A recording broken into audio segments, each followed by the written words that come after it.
Welcome to Pure Hustle Podcast. This is Mike. And this is Orlando, and this is episode 31. Yeah, buddy. Do you have anything exciting to say okay, for before 31? we get started, no, I don't have anything, but we do have a caller that has an impersonation of me. Ooh. I thought that was kind of interesting. Let's hear it. Right? Okay, well, let's hear this call. Some kind words were said. So, hey, we love you guys calling us, 619-738-1170. Let's play this real quick. Hey, boys. Love your podcast. This is Daryl in Ohio. I don't have a question or anything. I just want to thank you for being positive, but yet you have a little bit of cynicism in there. It's a good mix. Lastly, I want to leave with an impression of Orlando. You ready? This is Orlando on his intro. Here we go. One more time. This is Orlando at the beginning of the podcast. You ready? And this is Orlando. Whoa. Whoa. All right, have a good day. Goodbye. That was spot on. He nailed it. I should do like, this is Orlando. Yeah, No. he did it better. Yeah, I think he did. But how could he do it better than me? Is that even possible? Yeah, I think so. Well, let me just say, do you feel flattered right now? I do. Yeah, I do. They say imitation is the greatest form of flattery. I knew you were going to go there. So if you guys would like to keep calling in and impersonating Orlando, he would love that. Okay, but here's the thing. Here's what's funny. So Ohio, right? Midwest. So here in California, like no one thinks I have an accent. Do you think I have an accent? I don't think so. I mean, I know you do, but everybody kind of does a little bit. I guess. Yeah, I know, but like I don't have like a Latino accent or whatever. A little bit. Yeah, a little bit. See, it's weird because when I was in Wisconsin, everybody thought I did. So they always try to do this like elongated, like when I say the word, like, hey, how's it going? And, you know, it never bothered me. I just thought it was hilarious because I'd come back to California and everyone's like, what accent? But I guess it's kind of like, you know, we see people from other countries or whatever, and they say like Americans have an accent, and we don't even think about it. So. No, it's true. I remember I worked at a call center right out of high school, and we opened up, like it was a California-based call center, and we started taking on clients from the East Coast and from like the Midwest. And I remember when they first started to call, they were super excited, like, oh, we're talking to Californians. And they would always ask us, like, do you surf all the time? And, you know, I live in San Diego now, but at the time I lived like 3 hours away from an ocean, right? So then we just started answering the phone whenever we saw it was from back east. We'd always just answer the phone like, yo, what's up, bro? Tubular, and they loved it, you know. That is so not California. No. That's like, anyways, hey, Daryl, thanks so much for taking the time to give us a call. Really appreciate it. And yeah, that was pretty good. That was good awesome. Job. Yeah. So, all right. So let's talk about how are things going. So Q4 is, I would say it's almost dead, even though it's not Q4 anymore. But Yeah, well, it's in the history book if you think about it. it is. Are we talking about 2018 Q4? Yeah, 2018, like, you know, just a few weeks ago. That's long. It's done. It's over. Does it seem like it was a long time ago? It does, yeah. See, I don't feel that. So, I mean, do you feel like sales have died? Not for me. This is crazy. I have had a sale or multiple sales every single day of this new year so far. Wow. It's been amazing. It's been really good. I mean, I was excited for the whole January speed up thing, which people have talked about, and I definitely am feeling it. Okay, that's good. But yeah, so Q4 was for me. I mean, obviously our stories are a little different because the way we were selling and how, you know, the type of platforms I'm using. But January's definitely been my best month so far. See, what's weird is that like eBay has been terrible for me. Really? Which is totally. Have you been listing? Yeah, I was listing. I will say I've gone like 2 or 3 days without listing. But there was this, you know, this time where I was just listing. So remember last time our update, right? I said I wanted to have 200 new listings. So I got a little over 100 new listings. Whoa. That's right? pretty legit. Do you have your helper help with that? No, that was just me. Wow. Now, some of it was items that my helper had already put on InkFrog. Okay. But some of it was just new stuff that I put up there. But because my helper took a vacation, so she's back. And today I dropped off like, I don't know, like 100-something pairs of shoes. And then I got more clothing to drop off. And then I don't know, I've been caught up in this whole going to the discount stores. You know, that place has yellow tags. Wait, you guys that do resale out there, you know what I'm talking about. Oh, I hope you know what I'm talking about. So I've been busy there. So, but here's the thing. I just thought I would have a lot more sales. So thank goodness that Amazon is still there. This is why I'm always a fan of, not saying, you know, we talked about last episode, overreaching, right? Not having a ton of platforms, but at least having 2 is definitely helpful. So Yeah, That's good. I agree. So would you say you're feeling like it's helping that you've been doing more listing on eBay? Because you've done a lot too, right? Yeah, I don't know the exact number, but for a while there we had, death piles that we got through. So we had a goal of like doing 10 every single day, which we definitely kept with that goal until we run out of items, and then just have not been able to source fast enough. Like that's my problem right now is I need to source more. Yeah, and I remember, and that's part of the hard things about being part-time, right? Because you have your full-time job, and then, yeah, I remember those days. So, and one of the things I would suggest is like, and you know this already, like have 2 days. And mine were like Wednesday and Saturdays, right? Saturday, and you probably do this already. Wednesday nights, my kids had like a church thing they went to, so I drop them off, and then I would just go thrifting for like 2 hours. And then Saturday mornings, garage sales from, whatever, 6 a.m. until noon. And that's how I got a ton of my inventory. Yeah, no, that's good. I mean, I need to source more. I got to find that time to make it work. I was really excited to source this weekend, and we had rain on Saturday, which, if you don't live in Southern California, a little bit of rain is like weird. It's kind of like a national emergency. It kind of feels like everybody drives like it's the end if they don't start driving slow, and there's accidents on the highways and everybody shuts down. Yeah, I get it. Yeah, but no garage sales, obviously, which makes sense. Like I wouldn't expect people to do garage sales in the rain, but I saw one today though. Really? Yeah. So see, I wouldn't want to buy any of that stuff though. So I know, but I drove by and I'm like, there's a garage sale, but it was like 2 p.m. So I was like, I don't know if it's worth. Maybe I should have, but I don't know. I just said not to. So how about Poshmark? You wanted to show Poshmark some love. Yeah, we did. I mean, we've been sharing, doing some listing, which has been good, and have been getting some more sales on Poshmark. I feel like Poshmark, I'm not 100% sold. I mean, some of you guys do Poshmark more than I do. I'm not 100% sold how much sharing factors into the algorithms that they use. Really? I mean, I'm sure it does to an extent, but it feels a lot like eBay, whereas if you're listing, things seem to be selling, and if you're not listing, they don't. So I almost wonder how much the sharing is truly helping you and how much it's kind of just fabricated as like, this is what you need to do. I don't know. Maybe you guys have more experience. So you're saying listing is more important than sharing? This is anecdotal from somebody with a very small closet, right? But from my experience, it seems like when we don't list and do a lot of sharing, we get fewer sales than when we list and maybe don't share quite as much. Interesting. Okay. All right. Because, I've been seeing lately a lot of, not a lot, but some of the, like, I would say, not older generation, that's a terrible way to put it, but like, how we have this new wave of resellers.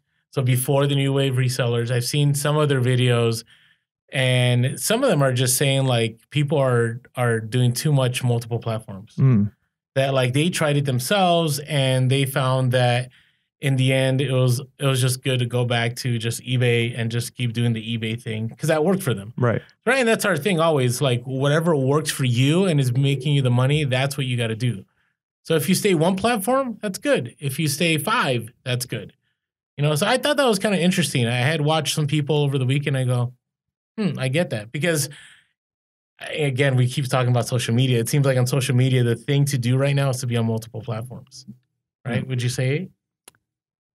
Yeah. I mean, from what I've noticed, it seems like that's where most people are at. And it seems to be a model that's working for them. So yeah, and that's the thing. Again, if it's working, you got to do it. So, all right. So talk to me a little bit about, your death piles. So you're all done with the death piles then, you said? Yeah, we have a handful of clothes still to go through. We did a little bit of sourcing the last couple of days at some thrift stores. So I'm not going to call it a death pile. It's just new inventory that we've got in because, it hasn't been sitting there for weeks yet. But everything except for I still have some VCRs, man. I have not had the motivation to. I feel you. I got like 10 of them.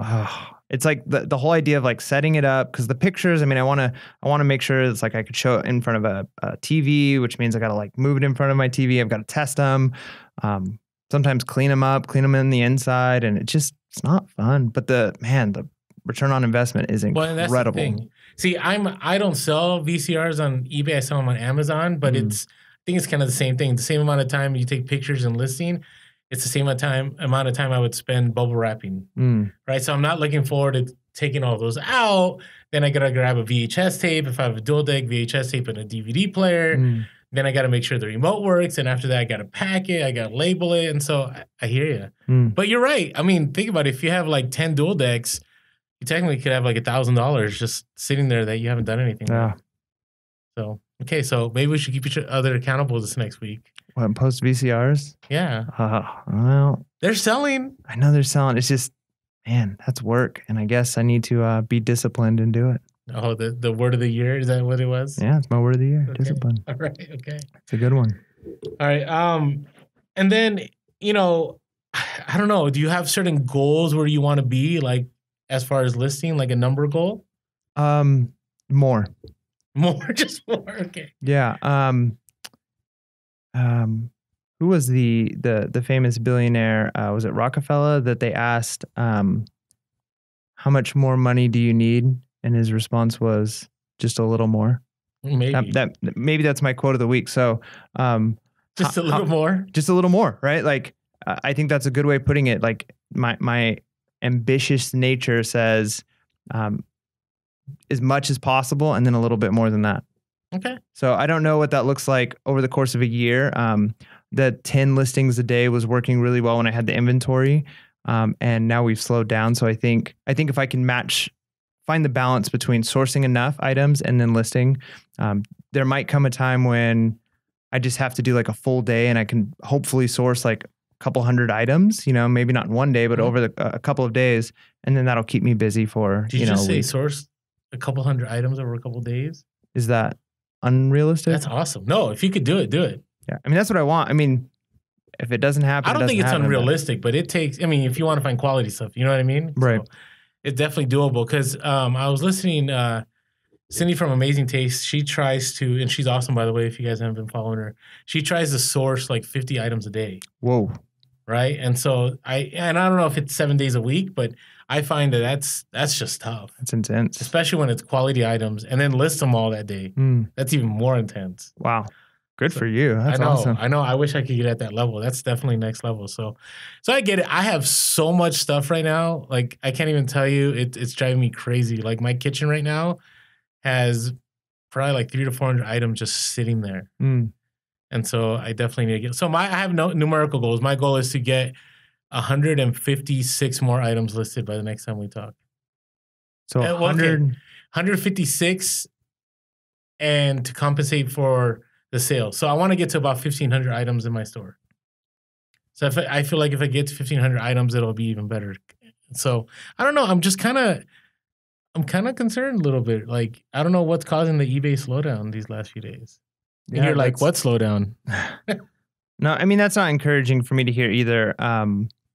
You know, we're just being real. Yeah. So what is it specifically other than just the fact that sales are slow? But like, what is concerning you about? I don't know. I'm wondering if like the government's shutdown has something to do with it. I'm wondering if people like spend a lot and they're trying to. It's not normal. Now it could be. This is the thing with eBay. Like you'll hear somebody going, "Oh, things are slow," and you hear somebody going, "I made a bunch of sales," right? So you don't know. Like the other day, somebody contacted me, is like, "Orlando, the most random stuff is selling," and I'm like, "Yeah, me too," right? But that all depends on what random is, too, right? Yeah, right. So I wouldn't be discouraged. I would just say on my end, I'm feeling like a slowdown on eBay in the last week or so in comparison to previous years. But on your end, it could be picking up. So I wouldn't be concerned about it. For me, it's like, hey, you know what? That just means I need to go out there. I got to list more.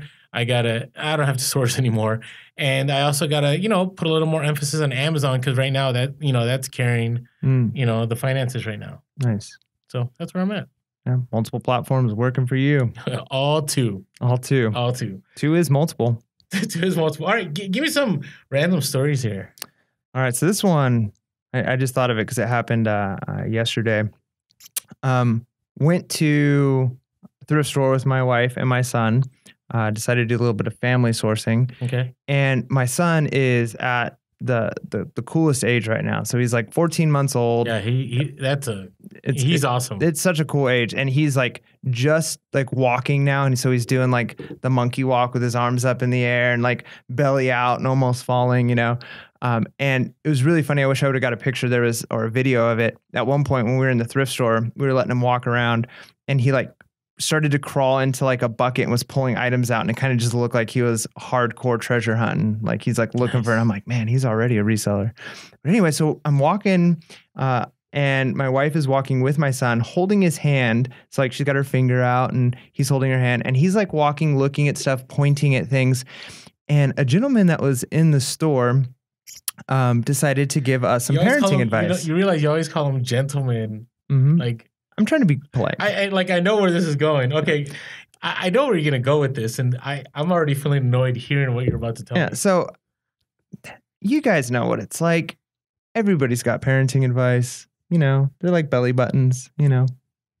Yeah, I mean, I would say everyone, but I would say everybody knows someone who knows more than they do. Yeah, it's kind of like reselling. Like everybody always knows more than you do. Right. You know what I'm saying? Exactly, yeah. So this gentleman proceeded to provide us with his excellent parenting advice. And more than anything, it was just kind of funny. We both just like smiled and said thank you and left, and we're very confused. But here was his advice. You know, to stop him from touching things around the store or touching stuff you don't want him to touch. Is that a thrift store? Yeah.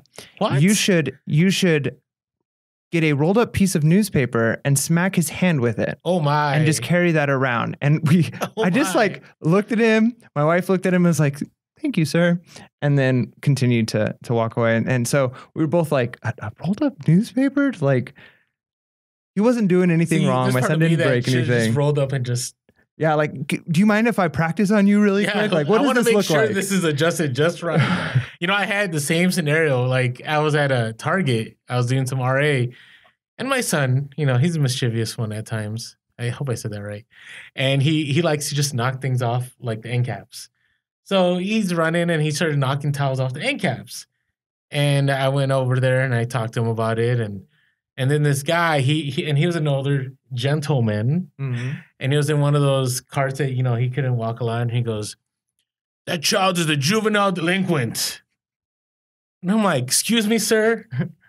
Would you, let's rephrase it. Juvenile delinquent? Can you explain to me why?" "Well, he's out there." I go, "So are there people in prison for knocking down towels off of end caps? I'd like to know. Please let me know." I didn't mean to, but it was just one of those, like, drives me crazy. Yeah. Right? Yeah. That had to, like, how'd your wife take it? Honestly, like, we just thought it was hilarious. Like, we were not offended at all. Like, he didn't say anything terrible about my son. I think if he would have called him a juvenile delinquent. Yeah, no, I think I would have been a little more defensive then, but it was just like the most bizarre advice. Roll up a piece of newspaper and just smack him in the hand, right? And I know different people have different ideas on discipline, but you know, that just seems strange to like walk around in a store, because that's really what he's implying, is that you should just carry one around with you everywhere you go. It's like you pack up, you have like the treat bag for the day, and hey honey, pick up that newspaper, make sure we get our kids disciplined for the day. It's just it's silly. I gotta tell you, it's so hard because I don't know. It's kind of like when you're on a plane and the baby's crying. Like, that used to annoy me.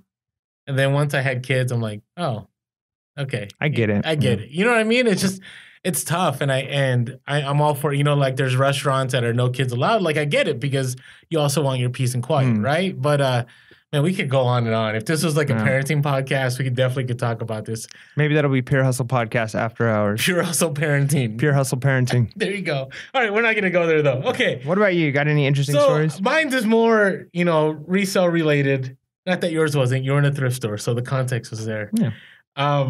Couple of things. And this isn't a story. This is more about be careful with your shipping. You know, I've run into this problem lately where I don't know what happened, but like all my Department 56 stuff, I had set to like medium flat rate shipping. Okay, those boxes don't fit medium flat rate. Oh. Right? So I kept getting these sales, and the first time it was okay. I lost like $10. The next time I lost $10. And then I went through it, and for whatever reason, I accidentally, and this is in your business policy, so check your business policies, because I put my business policies to, I forget what item, I titled it something. So if you don't know what I'm talking about, do you know what I'm talking about, business policies? Vaguely, I don't have that set up though now. Okay, so if you go to my eBay and you go to account, eventually you'll get to a link where it's business policies, and you can kind of like create these different policies for different items. One of them is shipping. And so, for instance, now I created a new one because of this. So I went and I titled it Department 56, and then anything that's Department 56 will go FedEx ground, and I put the dimensions in. Right. So whenever I have a Department 56 item from now on, when I check what kind of shipping I'm going to do, I just go to Department 56 and it's good to go. Oh, okay. So I think I had these labeled under like big LOL or something. It was like on the wrong one. No, big LOL wouldn't have fit in there. I had it under something. And so it cost me money. So just be aware there. If you don't know what I'm talking about, business policies, it's really nice because it allows you to streamline like your shipping and your payments and everything. And so then when you want to later on change something, you just go to that business policy. If you want to change your handling time, if you want to change your shipping or the way you do it, you just go to your business policy. Now, did you check, and maybe you know more about this than I do, but I saw that we had some comments on our YouTube about using a service pirate ship. Yep, that's on our current topic. Oh, nice. Well, I can't wait to talk about that then. No, it'll be good. Cool. So the other thing I wanted to, so anyways, that's my shipping thing. All right. So make sure, I would say use business policies. If you haven't gotten in there, get in there because it's kind of nice and streamlined. So Swatch watches. So this was brand new. And those of you that follow us on Instagram know about this, and you've seen me talk about this. And by the way, just good intro right now. If you're not following us on Instagram, make sure to follow us for Pure Hustle Podcast on Instagram. On Twitter, we're Pure Hustle Cast. On Facebook, we're Pure Hustle Podcast. And we also are on YouTube. And if you haven't had a chance, subscribe to us, like us, hit the little bell button and get notifications, and leave some comments, right? We love interacting back and forth with you guys and hearing your thoughts about our videos and so on. We just appreciate it. So thank you all for the support. And you can always email us at purehustlepodcast@gmail.com or give us a call, 619-738-1170. All right, so back to swatches. So I was able to make this local deal, and I was able to get about 9 Swatch watches. Do you know what I mean by Swatch watches? Yep. Okay, like from the 90s, they're colorful. There's some are clear, some are not. I mean, they're like, to me, they're like more 80s than 90s, right? It's just because they're so colorful and everything. So I picked up all these Swatch watches for $10, along with the Swatch and a Swatch bag that they all came in, and none of them were working. So they were nice watches and I could sell them, but there's no battery. They're all dead. And so somebody had contacted me via the DMs. I think it's how I want to get their name right. But anyways, while I'm talking, I'm going to look it up. But they had contacted me and said, hey, I love Swatch watches. I collect them, just to let you know that you can go to the Swatch store and they'll replace all the batteries for free, and they'll even clean them up for you. And I was like, wow, are you serious? Like, that's kind of crazy. So shout out to thrifty.like7, who had commented on this, sells on Poshmark and so on, and had told me about this. And so I was like, kind of, I wonder if this is, doable. And so she had told me, hey, make sure you call the store ahead of time, let them know what's going on. So there's only one Swatch location in Southern California. It's in Costa Mesa. So you know how I do these little road trips up to LA. So I called them. And it was like easy. I said, hey, I got these old Swatch watches. Just wondering if, I heard that you guys replace batteries and you clean them up. And they said, yeah, bring them in. No problem. Show up the next day, walked in. They're like, oh, these watches are really cool. They're awesome. And they just put them in those, those like trays when you go to jewelry stores. Like they took them like they were like super nice. And sure enough, replaced all the batteries, cleaned them up. One of them, the back of the battery case was missing, but they're like, hey, if you ever find it, here's the battery to replace it in there. And so now I have 9 Swatch watches that I can sell as fully working. Wow. Good to know. So, and some of them I think I'll be able to sell for 50 to 100. Some maybe only like 20 to 50, but it's a nice little haul. Yeah, that's awesome. Yeah, it's good to know. So if you ever have a Swatch watch, or maybe you have somebody that contacted me that they had one when they were a teenager, and they just kept it and it stopped working and they didn't know what to do. And they said, you know what? I'm going to go to Swatch. So just something to keep an eye out for. Oh, that's awesome. Yeah, Swatch watches can go for money if you get the right ones. Is that your bolo? That's not my bolo either. Man, maybe I should steal that as a bolo. That's good. Well, if you find them, Swatch watches. Go for it. And that's the thing with our bolos, like they're just hard to find bolos at times. So, okay. So some current topics. Well, wait, before we get to current topics, since we're talking about, following us on Instagram, Okay. we got the 5,000 followers. Yeah, I on hope Instagram. so. No, I'm just joking. Yeah, no, we're at 5,000. 5,000. That's crazy. So, in celebration of the 5,000 mark, hitting that, we are celebrating with an Instagram giveaway. No, are we? Yeah, we are. Now, so for those of you who don't follow our dear friends Sell Quick, Ship Quick, a little while ago they did this thing where they were talking about the importance of hydration, right? Drink some water. That's actually been something that's been pretty near and dear to my heart for a long time. You know, I don't know if you know this about me, Orlando. I totally hear you. But fitness, there you go, drinking your soda. Not that I'm against soda, you just have to drink water too. So water is it's so essential. Like a lot of the health problems people have, even just feeling bad can be, taken care of just by drinking more water. Like water, it helps your skin, it helps your energy, like all kinds of things. So our friends at Sell Quick, Ship Quick were kind of encouraging people that while you're hustling, make sure you're hydrating, right? It's easy sometimes to get, you're out there, you're working too hard. You don't even think about drinking at times. And that actually slows you down and can hurt your hustle. So in kind of honor of that, we are doing a hustle hydration pack giveaway. Yeah. Pure hustle hydration. Pure hustle hydration. So what we're doing is, have you ever used a hydro flask? I can't say I have. Oh man. Okay. So I was not a believer for a long time about hydro flasks. I always just think like, any knockoff brand would They're like expensive, aren't they? They're very expensive. Well, they're quality. That's the way I like to think about it. So they cost money, but they're quality. And so people used to say your water will stay cold forever. And I never believed it, but it is true. You can take cold water, even without ice in it, put it in the hydro flask, leave it in your hot car. Obviously if there's ice, it's better, but leave it in your hot car for hours and hours, go back out and open it, still ice cold. Like they're truly incredible. They're super durable. Okay. They're the best. So what we are doing is we are giving away a hydro flask along with a Pure Hustle Podcast shirt. All of the information is on our Instagram on how to be entered to win the Hustle Hydration giveaway. So make sure to check us out on Instagram if you're not following us already.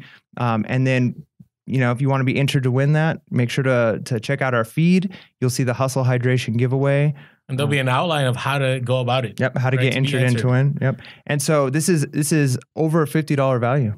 Nice. And how many of these are we doing? We're doing one shirt and a hydro pack to start with. So we're going to do one hydro and one shirt and see how that goes and see how it's received. And we'll go from there because we want you to stay hydrated while you're hustling. True. And we love giving away our shirts. Yeah. Speaking of shirts. Yeah, I'm wearing the nice one. What are you wearing? Wait, the nice one. That might have been loaded, huh? That was loaded. So our question is, and we'll put this on our IG, is like, what shirt do you think is a better shirt? Is it Mike's kind of, I don't know, kind of not in your face kind of design? Yeah, like a typical, like the logo's nice over it's like, I'm part of Pure Hustle Podcast. Yeah, and then or like what about this? Like now I'm not saying you got to look at me at, don't worry about that I'm wearing it, but which is it should be close to the mic, right? Yeah. Sorry. So if those of you listening to the podcast right now, we're looking at each other's shirts. So do you prefer the big logo, the original design of which takes up the entire front of the shirt is our logo with the words Pure Hustle Podcast like on the belly, or the one that has that's all me. Like if you're yoked. It's still gonna be your diaphragm area. The bigger hey, we are pure hustlers shirt. Yeah. All right. So I think we need to stand up and show like the shirts that people can. Yeah. Okay. So all right. So there we go. Yeah. So what do you prefer more? Do you prefer? Wait, I'm not even. We don't have a back on ours, so yeah, mine has a back though. Okay. Anyways, all right. This is kind of getting awkward now. We should go. All right. Thanks, Mike. Appreciate it. Do you guys know that Mike did bodybuilding back in the day? Not true. He was going back to his poses. Let's not go there. I just had to throw it out there. No, thank you. Anyways, you're a fit guy. That's good. Pure Hustle Podcast. Yeah, I can't do that. Anyways, so we like to leave the comments. Hey, what shirt do you prefer more? Do you prefer the old school, like, hey, we're Pure Hustle kind of shirts, or the hey, I'm ready for my business for Pure Hustle? No, this is not business. This is classy. So if that's classy, this is trashy. Is that what you're saying? I'm not saying that. Oh, man. But like if you're gonna go to like a punk rock band and like What? they have like the like How like did a we go to concert. punk rock band? Because I used to go to like the crazy heavy metal concerts, and all of their shirts would be the entire front of the shirt would be like the album cover. I kind of feel like that's All right. Anyways, let us know in the comments. We'll also put this in IG. We're putting one of our IG stories because we're trying to know, if we get like split and people are like, hey, we like both shirts. yeah. Maybe we offer both. But on this giveaway, we're doing that design. Yeah, the new one. The new one. I'm glad he didn't say new and improved. Well, they can infer that, I'm sure. Yeah, I don't know. All right. Anyways, okay, get back to our topics. So it's been interesting. Have you listed anything brand new, like in eBay, like under the new catalog? Mm-mm. So it's been weird. So we've talked about the eBay chain. It's been here for a little while, but I haven't sold like brand new electronics in a while. So it's been kind of interesting because I listed like some Beats headphones. I listed like a Sony Walkman. I listed a few other items. And I noticed like if I did the catalog, I could only do the stock photo that was on there. And then when you looked up the item, it was just like my listing outside of the keywords, it looked the same like everybody else's. It's just kind of interesting. Yeah, I haven't experienced it yet, but sure I will. There's more Amazon. So I'm wondering, how that's gonna affect things. Because the nice thing before with eBay in comparison to Amazon is that you had a lot more that you could offer people to make your sale. Right? Like you could have better photos, you could have, more detail if you wanted, and so on. And you still have those options. Like on your listing, if it says top rated seller, free returns, by the way, free shipping. I'm just looking at Mike because I do free shipping. You do free shipping. And other people don't. By the way, if you don't, that's all good. Like I hear people do awesome with charging shipping still. So anyways, you have all these different avenues to get better sales. So it was kind of interesting seeing that. So, yeah, that's cool. Not that big of a topic. All right, eBay coupon. Did you use your eBay coupon yet? No. Do you know what I'm talking about? Is that for like if you got a store, you get? Yeah. Yeah, I haven't even thought to check yet. Did you use last quarter's? Technically, I think I signed up too late to actually get one for the quarter. No, they give you one automatically. Really? Yeah. Is it like expired? Yeah. From last quarter? They don't roll over? No. They're not rollover coupons? No, I'm sorry. Oh, man. Oh, well. Well, here's the thing. eBay, I don't know why it's so hard to find.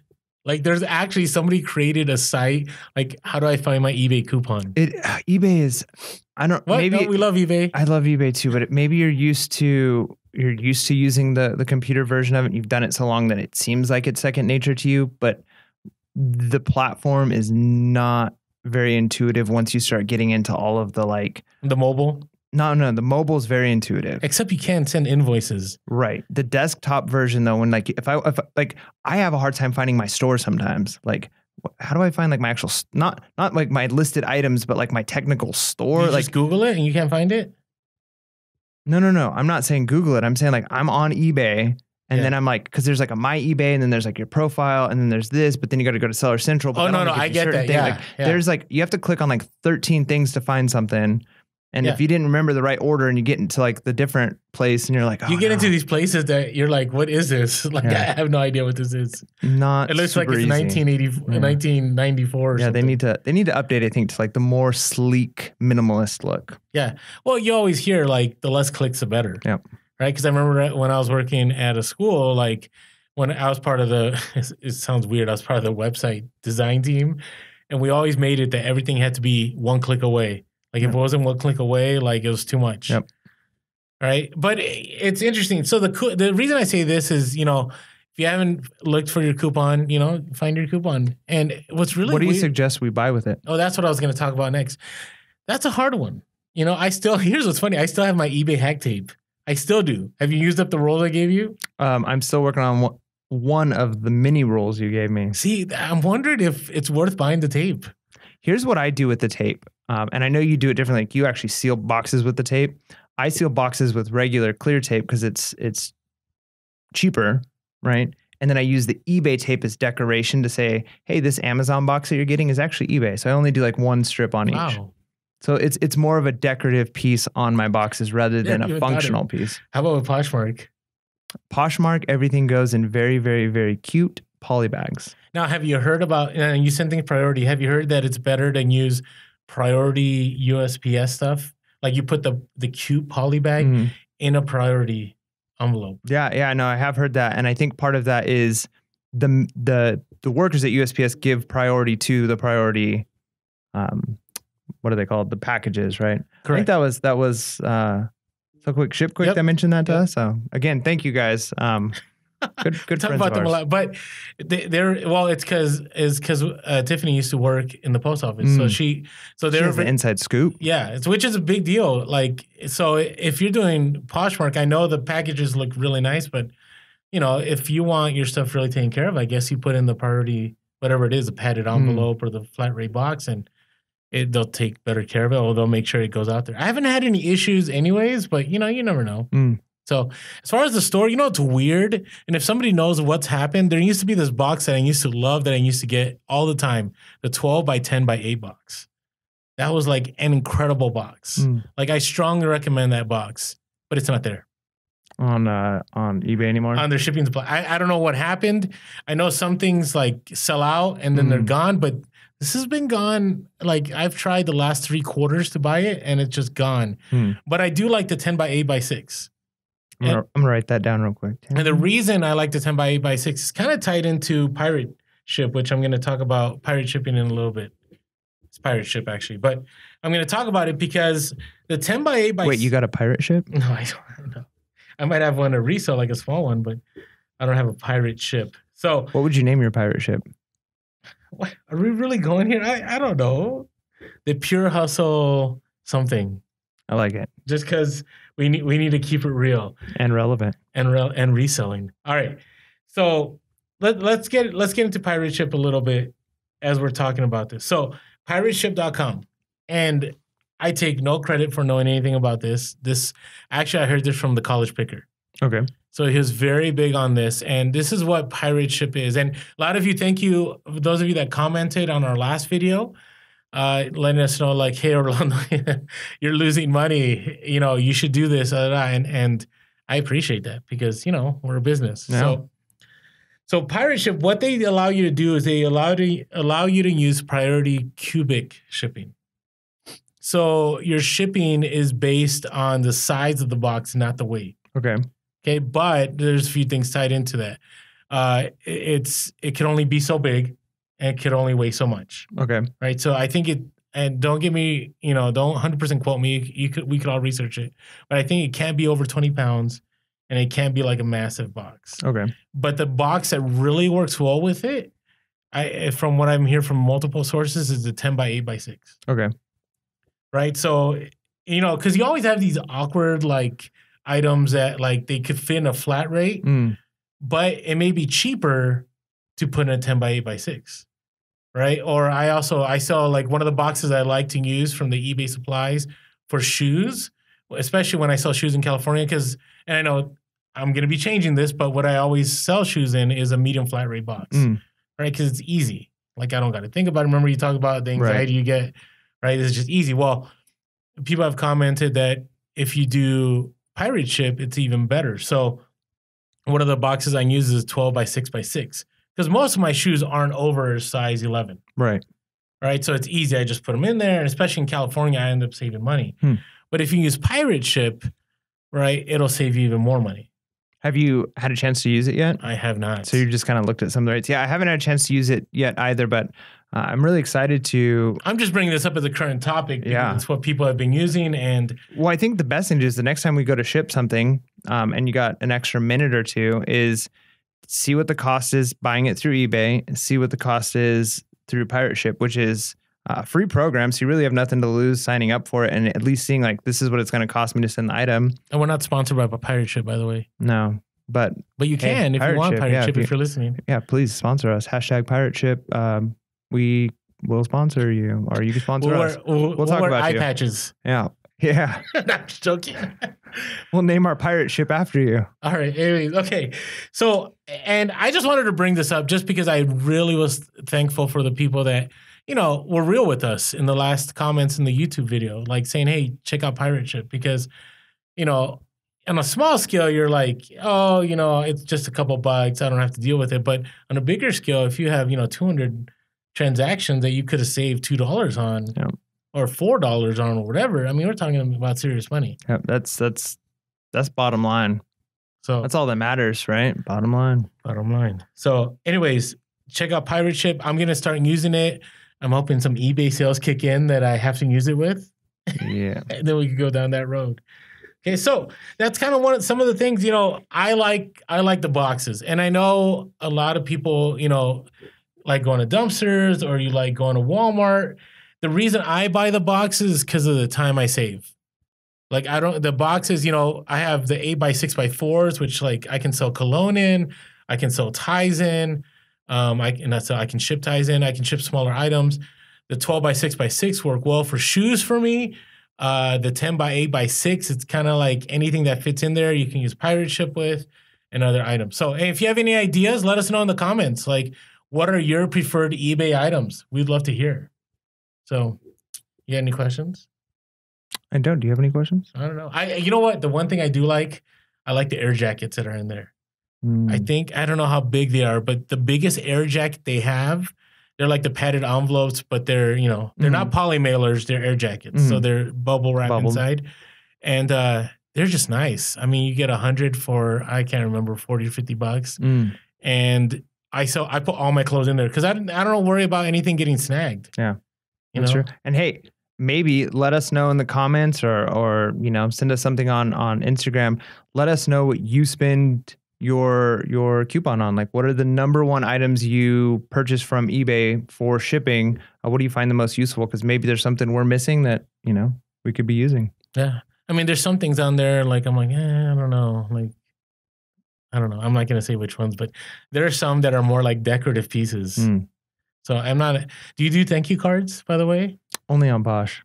Oh yeah, is that like a Posh thing? Yeah, it's very the culture of Posh. When you're a customer buying something on Posh, kind of the expectation is you feel like you're shopping at a boutique. You feel like and I don't mean like the boutique is the bad word when it comes to like Goodwill, but like you feel like you're shopping at like a little high end shop where you're getting cute outfits that you wouldn't be able to get other places. And so yeah, you want to kind of have it, the packaging's a little better than and let me tell you, I got a pair of shoes off of Poshmark for myself. I bought some pants off Poshmark too. And when they come in like really neat packaging and like there's like a little thank you card, like it does kind of feel cool opening it. It's not just like open an item and you chuck the box. It's kind of like, oh, this is really nice. And it feels like Christmas when you're opening it instead of just like, let me get my item. Really? Okay. Interesting. Cool. I don't know. I mean, I don't know if it would be received well on eBay or if it would be a waste of time, but. Well, some people use it. I mean, some people do. Some people use it like, hey, we'll appreciate some positive feedback. And if there's ever a problem, contact us, right? So it's a way to avoid negative feedback. So negative feedback.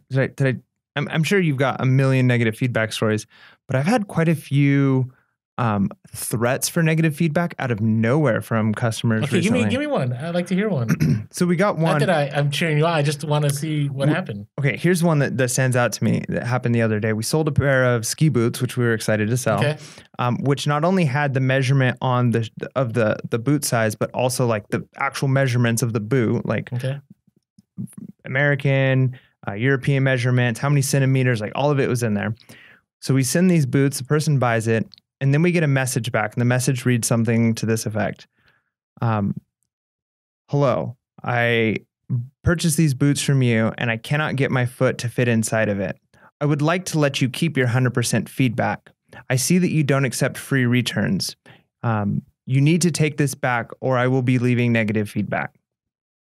Okay, well, the shoe doesn't fit you. You don't know your size, right? Like there was nothing wrong with it. It wasn't defective. But I think what bugged me the most was the start with the threat. Like, I would like to let you keep your 100% positive feedback. Like, oh, thank you so much for wanting to let me keep my 100% positive feedback for selling items exactly as they're described, right? Like, yeah, no, and it's kind of interesting because most eBay buyers are not like that. No, they're not. No, but right? when you so get when that, you get it's one, like, it kills you. So, couple of things I would say. One is, and some people call it this, it sounds like feedback extortion. Like, if you don't do this, they're holding it over your head. Yep. So it's great that they message you that, because if they do, You just call eBay and say, this person threatened me with feedback extortion if I didn't allow for a free, right? They wanted a free return, it sounds like it. Yeah. Which in your policy was very clear, like you don't have free returns. Right. So eBay will take care of that for you, right? It's called feedback extortion. It happens all the time. Like I've had people say, well, I'd like a partial refund instead of sending it back because it's too much of a hassle. And if you don't give me a partial refund, well, I want to make sure you keep your 100% 100% positive feedback. And I go, no, I'm willing to give you a partial, but, you need to send it back to me, whatever the scenario is. That's not the best case I just gave you. But here's the second thing I will say. And I'm taking this from Scavenger Life, so I'm just going to attribute it to them because I love it. It's called the silent treatment. And so what they say, and I've done this, I do it all the time. If somebody is angry at me like that, I just message back and I say, hey, thank you so much. I'm sorry, whatever, blah, blah, blah. It didn't work out. You're welcome to return it for a full refund. That's it. And you go silent. You've said everything you've had to say, and you've been very clear, like, hey, I'll give you a refund. You can return it, and that's it. And if they keep coming at you, unless they are for some reason trying to work out, like they're trying to say, hey, I don't know how to do this return, then you can send them the link about how to start a return on eBay. But outside of that, that's it. Like, does that make sense to you? Yeah, no, that makes sense. Because anything you say after that, you just put yourself in the worst case scenario. You have the right to remain silent, right? Plead the fifth. No, it's true. I mean, you shouldn't say anything unless you have to. The more you say, the more you potentially. That was your quote of the week a couple of weeks ago, right? Which one? Don't say anything. Like, say nothing. I think Don't put it in writing. That was what it was. Don't put it in writing. That sounds nefarious. Don't put it in writing. Oh, I remember we're talking about policies and stuff. Okay, so how did it end up? What happened? Yeah, we told them, like, I did the, overly nice and, so sorry it didn't fit. I hope you find one that does fit. See, I don't even say it doesn't fit. I just say I'm sorry it didn't work out. Okay. Well, I mean, I wanted to make it clear that, like, I'm sorry that the size 10 boot that I sold you that is a size 10 boot doesn't fit your bigger than size 10 foot. No, I get it. The only reason I say that is the less you say that it was your fault at all, Don't put it in writing. Yeah. Yeah. There you go. So, but anyway, so I told them, yeah, we will give you a full refund on the item, but you will have to cover shipping, sending it back to us. Okay. Yep. So, I mean, did they return it? Yeah. We haven't gotten it back yet, but they supposedly have the 5 days passed. I don't know. If it goes 5 business days, you can call eBay and they'll close the return. What about this? Here's one, and they haven't started the return changed. yet. So if that's changed, let me know. But that's what I've been doing. Like if it's after 5 days, they have 5 days to return it, 5 business days. And they usually tell you on the return kind of details, like it has to be shipped by this time. Here's one that I'm a little heartbroken over. So remember, I know you were watching the sale. So I bought a giant box of dishes, holiday dishes. Some were Spode, some were another one, right? Is this the big sale? The big one. So I already had made my money back plus some, selling off pieces of Spode. And there was this other brand that wasn't Spode, but I sold a big tea set and it was over $100 for the sale. And I packaged it so well. Like I know 100% this item could have, gone through earthquakes and it would have been fine, right? Like it gets there, the person responds and says that one of the pieces was broken or like 2 of the pieces were broken and it's unacceptable for the price they paid and they want a replacement item. They want it replaced. And it's like, well, I don't have any more. I can't replace it, but I'll refund you. But please send us pictures of the broken item. Yeah. Right. And they never responded. And then so we sent one more and maybe we didn't need to. Like 2 days later, we said, there, you should have gone silent. Yeah. Well, now I know. But like a couple of days later, it's like, hey, just wanted to follow up. If you could please send us the pictures of the broken items. We'd like to, be able to report to UPS or whatever we said. They still haven't said anything back. So like at what point, because they also threatened negative feedback if we didn't offer a replacement item, at what point can they like no longer like do a return or a refund? Like, well, did they start the return process? No, they never. They have gone. They're the ones that have gone silent. Well, they have until that window. So it depends what return window you have. Do you have 30 days? Do you have 90 days? I don't have any returns. You have no returns. Yeah. And that's it. But in order to say, like, if they leave me negative feedback and I want to be able to tell eBay, like, hey, I've tried to work with them. We even sent a reminder, like, we would like to refund you. Please send the picture and we'll start the refund. The hard part is, you said no returns, right? But then at the same time, this got damaged. Right. So now, we're going to take the return. No, it was UPS. Okay. So that's a hard one too. Okay. So you did everything there's only so much you can do. Right. And you just gotta, you're apologetic. It should have broke. We don't know why it's broken. And they haven't sent you any pictures yet. They haven't sent any pictures, no. Right. How long has it been? We're going on like 7 days of us saying, could you please send us pictures? And they haven't responded to anything. I mean, they haven't left negative feedback yet, which is a good sign, but I don't want like a month down the road to all of a sudden have a random negative feedback show up. Well, I don't, and I'm not trying to speak for eBay. I just, in that scenario, it's hard because one is, they can say, well, this was sent damaged already. Yeah. And I'll gladly refund them. But you already have pictures showing that they weren't damaged when you sent them, right? So the way I would handle it is, if for any reason you get negative feedback, I would call eBay and just, hey, just to let you guys know, we did everything to make this right. Unfortunately, it was mishandled over UPS. I would actually, when they send the pictures, and maybe you need a message. Did you ask them to send you pictures of the shipping? Like how the box looked and everything? No, I didn't ask. Okay, so that's helpful too. So if something gets damaged, it's always good to have pictures of what things were shipped in, right? If you want to make a claim, because sometimes USPS will want pictures of like the packaging. So like before you send packages out, take pictures. Well, I've done that before. No, I have. An expensive item. Like if it's an expensive item or a fragile item, or like one time I had like 14 items that sold in one bundle. I took a picture of every item. I did a video of me putting it in the box in case that person ever said I didn't get one of these items. But I would say now you just got to wait. Right? And if they contact you again and, there's nothing more for you to say. Like they may ask for a refund right now without getting the item back. And then you got to decide, like, is the 100, I don't know how much you. Yeah, I'm more, if there's broken items, I don't want them to return it to me. I'm just going to give them their money back. That's easiest for me. Like, I'm not going to resell it. But I would wait for the pictures. Yeah, we're going to wait for the pictures for sure. So I don't know. I'm just hoping, fingers crossed, that eBay will side with me if there is an issue. And the only reason I'm a little hesitant with this, and I didn't bring this up with you before, I think I told you. I have not told you the story. You might be interested to hear it. Okay. So we haven't even got into Hustle of the Week. It's all good. That's though. all right. It's story time into this. Mike and Orlando, pure hustle story time. I should go grab my phone so I can get this exactly right. I can't remember what item it was. What was the? Okay, so I remember what it was. So I sold a Bose, or not a Bose, just a bass, like a subwoofer for a surround sound. Yeah. Okay. So I sell this surround sound subwoofer, and I offered the person a deal.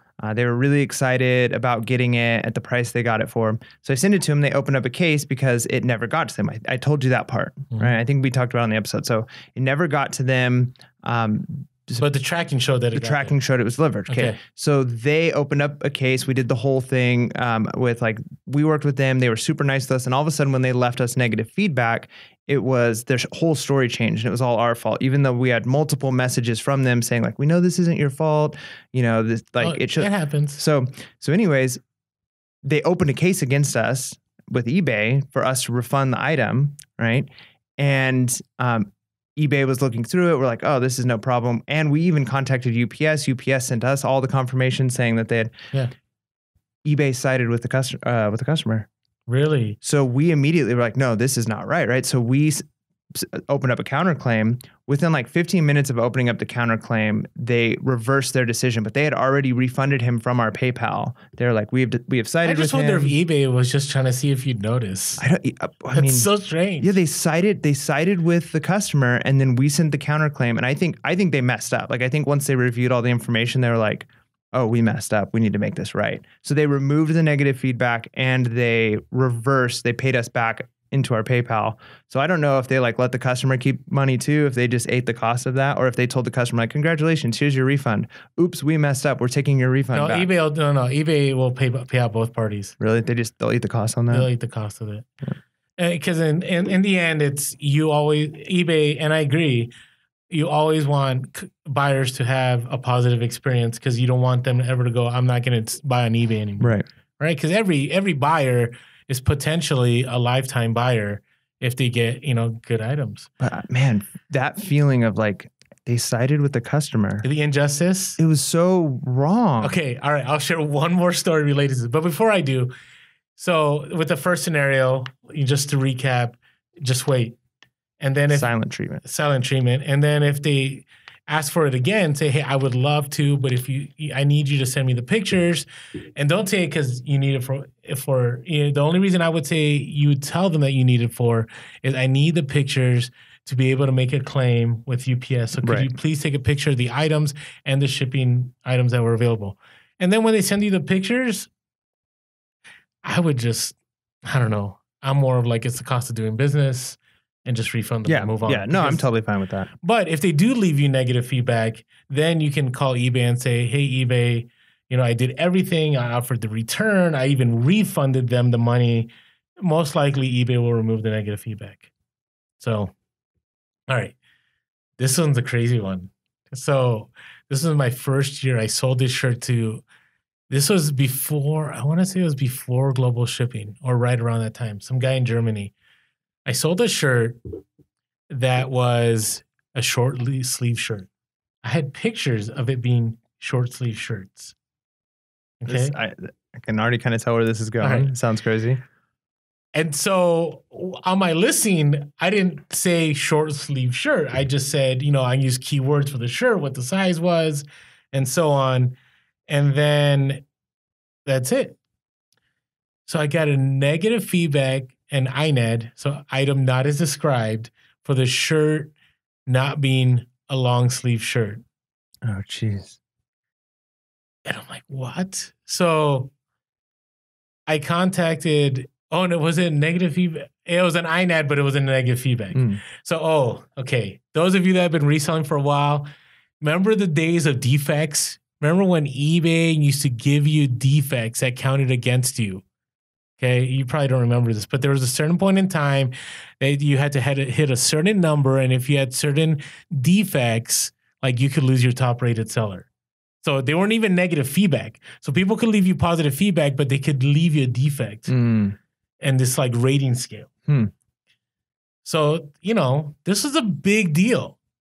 So the person left me an INED defect.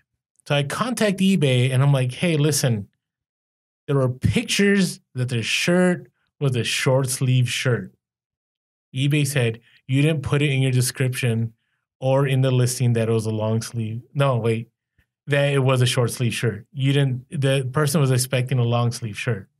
I'm like, wait. My picture showed a short sleeve shirt. That's crazy. I'm sorry. And I called like 2 or 3 reps and they didn't remove the defect. It sat there. That's crazy. Now, luckily, eBay within a few months, it got rid of the defect system because, man, you guys remember. If you remember that, put in the comments because that was disastrous.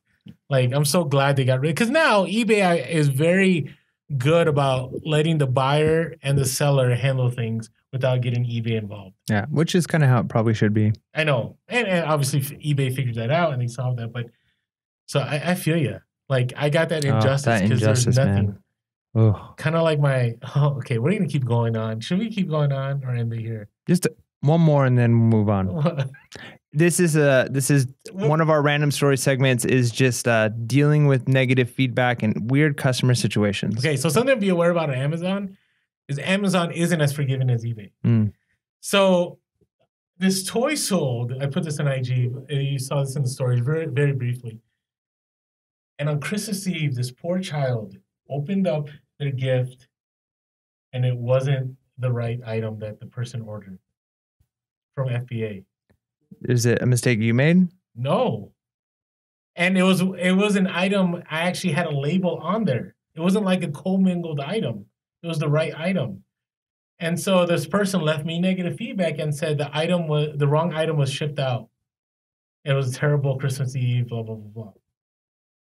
So I contact Amazon. I'm like, first I tried to do the auto like negative feedback removal because I thought it was Amazon's fault. Like they picked up the wrong item and sent it out. And so it didn't do it. So then I open a case. And then Amazon writes back to me and says, well, there's no more of those items in your inventory. So we have no way of comparing. So we're going to have to side with the buyer. What? That's exactly. So right now I have one negative feedback. And then I try to do a counter case. You're not allowed to. Oh, geez. So those of you that did Amazon, I'm telling you, like, and so then they said, well, we suggest you contact the buyer. And I'm like, I wrote back, I didn't write in this way, but it was kind of like, do you really want me to rub more salt into the wound? Hey, by the way, sorry you got the wrong item, but could you please remove that negative feedback? Now, I wrote it in a very nice business-like way. Heard nothing. Now, they did get their refund. So I'm going to pursue it more because I think it's complete nonsense. Like, why? I mean, what does it hurt? What does it hurt Amazon to remove that feedback? Yeah.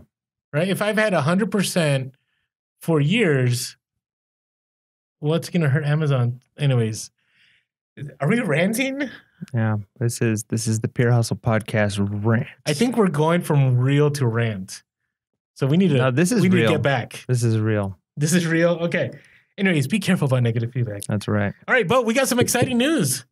Let's hear it. What's this exciting news? Your thrift store, like your video. Oh, yeah. We just dropped it on YouTube a few days ago. If you haven't watched it, we have a new thrift store.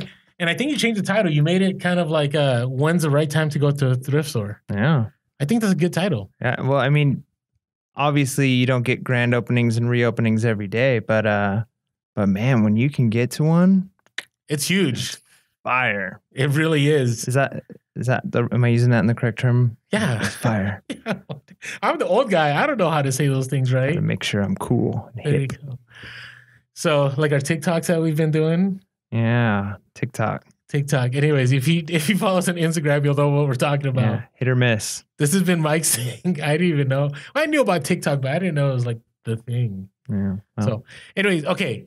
It's a great video. This is why.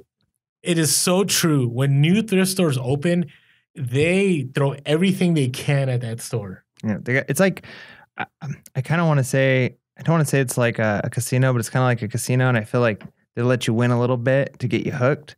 I feel like the thrift stores do the same thing because especially if it's a big chain thrift store, right? So we're talking like Salvation Army, Goodwill, AmVets, the things that are like a lot of places have them, right? If they're reopening these, from what I've gathered, is a lot of these stores are getting items when you donate items, it goes to like a central warehouse and then it's distributed from there a lot of times. And so if that's the case, that warehouse or that organization is going to send their best items to the new store, right? Yeah, they do. They just fill it to the brim with their very best items, which might mean during the process of a new Salvation Army or Goodwill or something opening up in your area, the other ones in the area might not be getting as good of stuff. So maybe there's a negative to that too. No, I think the other stores are still getting items, but I've done it. I've gone to, I think, 2 Goodwills right when they open. Best sourcing experience I've ever had. I'm talking about, I go in there and they have like Allen Edmonds and Danner boots and Harley and everything you want for eBay is like there. And so if you ever have did you call it a soft opening? Yeah, it was a soft opening. Right? Like it wasn't a huge grand reopening, but it was the first time since the remodel. Yep. Like go to that thrift store. Yep. Like whatever you're doing, whatever route you're planning, you go there first. Yeah, call out of work if you got a full-time job. And I would say go there for 2 weeks.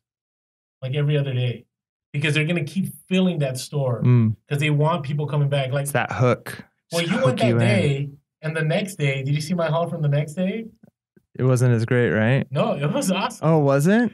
So I don't know if you missed on this haul, but I went to the same store and they had, do you know Reef shoes? Yeah. They had vintage from the 90s, new in box, dead stock Reef shoes in there. Nice. Like, I picked up, like, I want to say 10 or 15 pairs. Wow. 10 or 15 pairs? Yeah, for 15 each. Whoa. So, I'm telling you, they just kept filling. Now, I did find out that other salvos in San Diego. So that night, I drove to every single Salvation Army and picked up every single pair I could. Nice. So that's not my hustle of the week, though. Is that like your way of bragging that you've got like intense hustles? Like No, you've got so many hustles that even my big hustle is not my hustle of the week. Listen, today I have 0 eBay sales. 0. Okay, it is 9:32 in the evening and I have 0 eBay sales. So I have nothing to brag about. I have no idea what's going on right now. How many sales do you have today? 2 or 3, I think. Yeah. What's going on? Anyways, all right. This is our rant episode. Source better stuff. No, I'm just kidding. No. I'm just kidding. That's true. If sales aren't happening, it's probably I have a lot of junk right now. But what I want to say is, though, that store, my guess is those items weren't there when Mike went because you would have noticed those. Yeah. They would have been pretty obvious. So they keep filling thrift stores with good items. So if you ever are across a new opening, a grand opening, a soft opening, a remodel, whatever it is, be there and be there early because other resellers know about that. Yeah. So, anyways, just that's our Yeah, bolo, our thrifting bolo. Yeah, check out that video if you haven't seen it yet. It's, let me just say, like, people even mentioned it in the comments already. You know, the workers were incredible. It was such a cool experience. I mean, sometimes I feel like you go into a thrift store and you're just hustling, right? You're in, you're out, you're looking for stuff. And I think the fact that I was making a video made me a little more intentional with like talking to people and got to really talk to a few people, and it was just a great experience. Everybody was really nice. You know, the store was super clean, partly because they just remodeled it, but it was just a good experience. I had a lot of fun making that video and being at that store. So shout out to all of the employees there. If you happen to be listening, thank you so much for what you're doing. They're good people. Being such great people. So awesome. All right. So I think we're ready for our hustles of the week. Hustle of the week. Is that the sound effect? You're the tech guy. What is that? I don't know. I always say I should add one in, but I don't. So I'll just make it with my mouth. That'll work. Okay. So let's talk about some of these. So I'll start us off. And if you haven't been following big_drift_thrift, hey, Allison in Alaska, you should. I mean, the stuff that she comes across in Alaska, that's a big deal. Right? Because I don't know, when I think about Alaska, I don't think about like huge urban centers of thrift stores. And now there are. I mean, there's Anchorage and so on, but I don't think there's much. So the stuff that she is able to hustle is just amazing. Right? So let's talk about some of these. Let's hear it. So here's what she came across. So in Alaska, some of the thrift stores just have like free bins. Have you seen a free bin?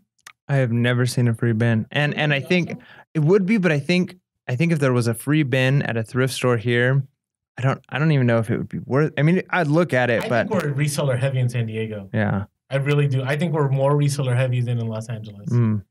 I seriously do. Well, they have them there. It's the free hat bin.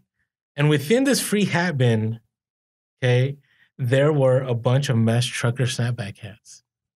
And I love mesh trucker. I'm all about that snapback life more than mug life. If you're trying to get into reselling, I think the better option is shoes or snapback hats.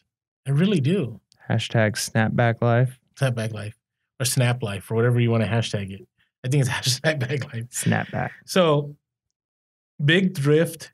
Man, it's hard to say. Big thrift. Big drift thrift. Big thrift. Drift thrift. Okay. Sorry. Your name. Like Tokyo drift thrift. But thrift. Drift thrift. Okay. Anyways, came across these K Products hats.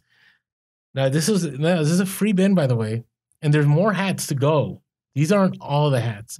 So the one of them for $70 and sold another one for $100. That's crazy. See, and there's a certain amount of resellers that know that hats still go for money. And, we talk about how like markets die and so on, but, I don't know if the mesh trucker hat like market is dead. I think it's just becoming more selective. Like I sold one I want to say it was like a year ago. I remember it was like a forest ranger hat for like $60. And I remember my reselling friend was like, what? Like, who would buy that? I'm like, you never know. Yeah, that's you crazy. never know, right? And so shout out to Allison big_thrift. Oh, sorry. Drift. I'm sorry. big_drift with the D_thrift on Instagram.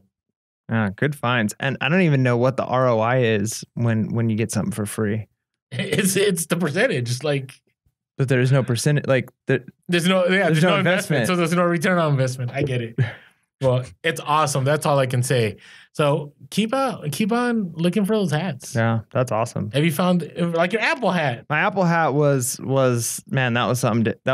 That was awesome. I have picked up several other hats since then and have yet to sell a hat. So I think that's just a market I need to do some research. So those of you that are new, I think this is like episode 3 or something, like way back, maybe 7. Paid 50 cents for a hat and sold it for over $100. Yeah, it was an Apple hat. Yeah, it's actually international. one of the hats we show in our YouTube interview with Wade on the Wade's Ventures. So $100, right? Yeah, international, something like that. Yeah. Global shipping. Global shipping. All right. Cool. What's one you? All right. So I got one here. Wait, I think I'm sharing this one. Remember? Okay. I got one more. I'm trying to take the mic here. All right. So we have Matthew at master_of_resale on IG. I have to look at Mike now. Make sure I'm pronouncing it. The English teacher. Mm-hmm.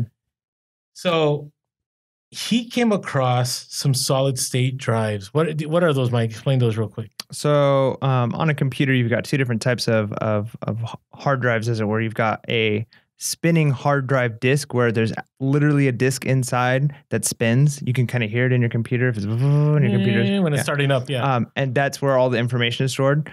Those are old and much cheaper, and they're not very quick at all. A solid state hard drive is more like how like a thumb drive, you put it in and all of it's on. It just accesses everything at one time. Mm-hmm. Let me just say, if you have a computer, laptops are hard to change, but if you've got a desktop and it's starting to run slow, for a minimal investment, like if you could just change one thing, solid state hard drive is going to make your computer run so much quicker. And you just call it solid state drive, right? Yep. Not solid state hard drive. It's a solid state drive, yeah. Okay.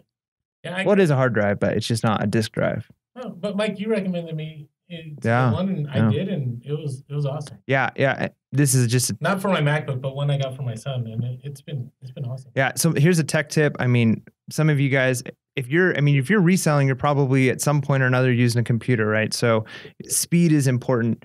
And if you're storing pictures and stuff like that. So my suggestion is get a small solid state drive. So even if it's not like the big terabyte and things like that, get a smaller one, and then get a hard drive, an HDD, a hard disk drive that's external that you can use for storing all of like the stuff you don't access very much. But make sure your operating system is on a solid drive. Sorry to go off on a tangent like that, but that tip will change your life. Pure hustle processing. Yeah, I like that. I think I like our name. We can always, if it's a P, we can add something to it. Pure hustle hydration. All right. So, sorry, Matthew. All right, going back to Matthew's hustle of the week. All right, so master_of_resale on IG had a friend whose uncle had a bunch of solid state drives in the garage at the house, and so I guess they bought them off a company that was closing down and never had a chance to use them. And we're talking about 110 solid state drives. Wait. What? 110. That's how many he picked up? Yeah. Holy cow. I mean, that's what maybe the math is off the math, but it looks like it was 110. That's amazing. Isn't that awesome? So, yeah, the math. Yeah. So about 110 at about $25 each. Think about that. $25 each. That's crazy. So bought them from a company, knew they had value, but never got around to looking them up. All right.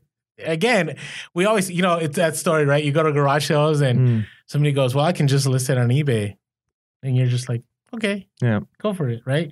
Well, this didn't even happen.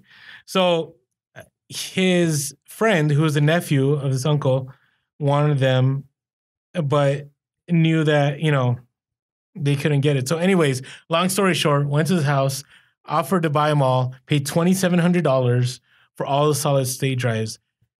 One of the first already sold for $1,199.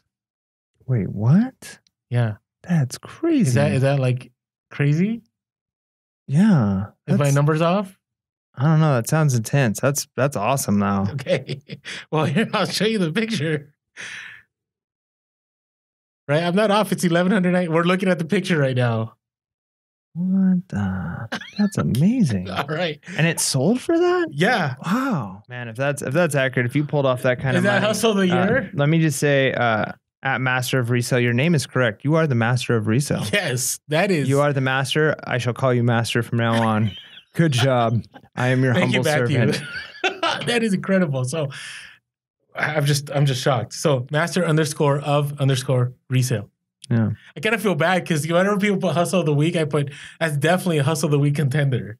There's some you just go like, yep, that's it. Yeah. Like you won. You won. Hustle of the week. All done. Yeah. I think we could just stop the show now. Like, good job, guys. Drop these mics. We're done. Wow. So great job, Matthew. Awesome. Yep. All right. I got one for you.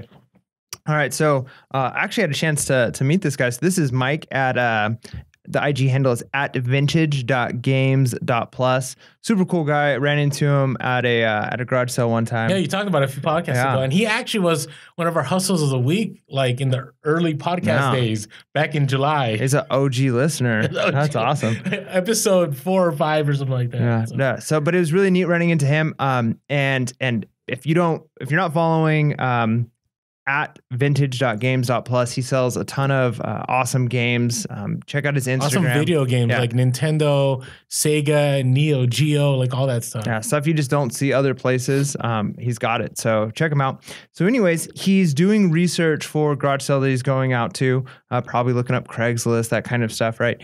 And he sees a picture, and in the background of a picture, he sees an item. Okay?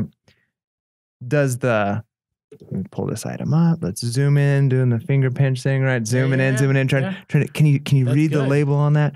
Guys, if you can do that, because sometimes when you look at on like a Craigslist ad and the stuff they're showing for a garage sale, it's like, oh, it's junk.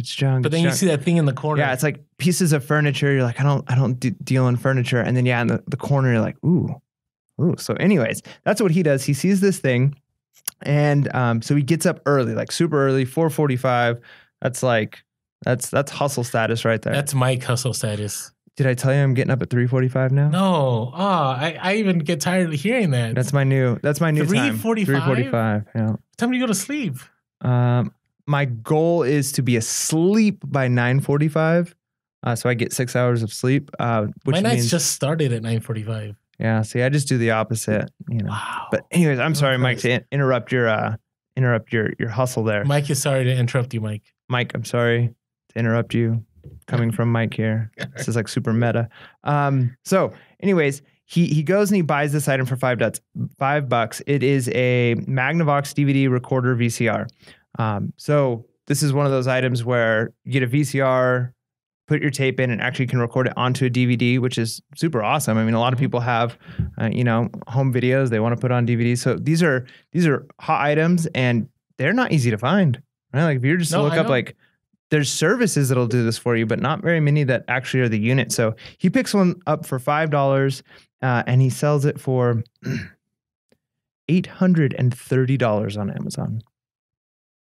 That's so crazy. I mean, that's amazing. When those first were selling, like brand new, they were like $300, and the resale value on those just keeps going up. Well, and here's I think the big reason why. There's really not the market for them to be made mass produced anymore. True. Right. So it is not worth it for a factory to set up and for a company to be building these new to be putting into stores like Walmart, because enough people, have already just moved fully onto DVD or using services. And so it's not worth it for them, but there's still enough people out there that need an item like this. So if you can find something like that, if you can find an item that's basically discontinued, but still useful, those are the items you want to be finding. I agree. And I think, these kind of items, like I remember when I was a history department chair, we had some when I was teaching. We had these VHS tapes that we wanted to keep using in the classroom, but we couldn't. We either had to find VCR. So I remember buying DVD recorders so we could keep them, right? And if you have an institution that has a budget that can afford that, they're going to buy it, right? So just something to think about. Wow, I'm more impressed about the 445. Hey, here's $5. Thanks. Go back, sleep. You must be sleeping pretty good after that. Yeah, you're just done for the day. You don't got to do anything else. I don't got to do it. I don't have no more garage sales. I'm done. Yeah, I'm done. Oh, put in a hard day. Made $830. That's so That's awesome. a good job. What about you? Do you have a hustle for this week? Since you've been talking about all these awesome hustles Well, mine's kind of a build-up hustle. But before I get there, hey, just want to say thanks again, Allison at big_drift_thrift, Matthew at master_of_resale, and Mike at vintage.games.plus. Thanks so much for sharing your hustle of the week. If you haven't shared our hustle of the week, it's building. Just hashtag hustle of the week, all lower caps. Okay, hustle of the week, and we'll go there and we'll find it, or shoot us a DM. It's actually better if you tag it, because when we're getting ready for the podcast, we just researched that tag and we can see your hustle of the week there. Yep. So let us know. And you're always welcome to call us and so on. We gave you that info already. Yep. So we don't want to go through that. All right. My hustle of the week. So I was so happy the other day. I sold my last cologne that I've had for 2 years. Let me tell you why it's my hustle That's of the long week. tail.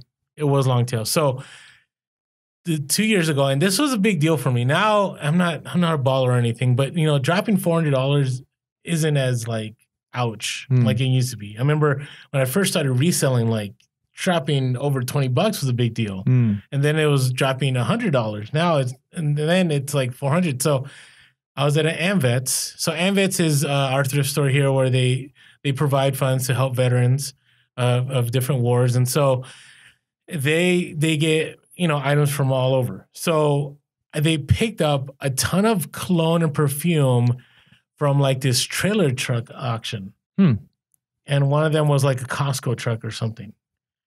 And it was, I can't remember how many. I want to say it was 20 Polo colognes and 20 Armani C perfumes. And they're selling for, I want to say it was $30 to $35 a bottle. So I went up and I asked, and this was 2 years ago, I said, hey, what would you do if I bought all of them? Would you be willing to work with me, right? And I want to tell everybody, I know thrift stores most of the time will tell you no, but it doesn't hurt to always ask. And so I asked, what would you be willing to let these go for if I bought them all? And they were nice and said, you know what? Let's do 25. And then I go, I don't know. I got to make some more money on it. Can we do, let's do 10. And then they said, no, you know what? We'll do 15 for you. And I said, sure. So I bought them all. And so over the last 2 years, I've been selling these. I've been selling them for some I've sold for 80. Wow. Like the Armani ones at the height of the market. Then the market went down. The Polos I've been selling from anywhere to 40 to 60. I've been selling them on OfferUp. I've been selling them on eBay, and it's just been, it's been nice because I just bought them all and they all fit in one location, and I just listed it and I put 30 days and I kept, relisting 30 days, but I just forget about it. And, overall, I think I did the math, and net profit, I made $800. Wow. On that purchase. So, I mean, it was definitely a hustle of the 2 years. Yeah. But, look for those opportunities for when you can buy things in bulk. We've talked about that.